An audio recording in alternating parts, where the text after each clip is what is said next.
ஒரு பெண்ணாக உன்மேல் நானே பேராசை கொண்டேன். உன்னை முன்னாலே பார்க்கும் போது பேசாமல் நின்றேன். எதற்காக உன்னை எதிர்பார்க்கிறேன்? எனக்குள்ளே நானும் தினம் கேட்கிறேன்.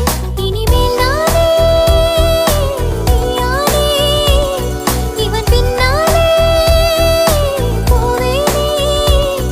இனி நீயும் நானும் ஒன்றாய் சேர்ந்தால் காதல் எழுது. விண்மீன் விதையில் நிலவாய் முளைத்தேன். பெண்மீன் விழியில் என்னையே தொலைத்தேன். மழையின் இசை கேட்டு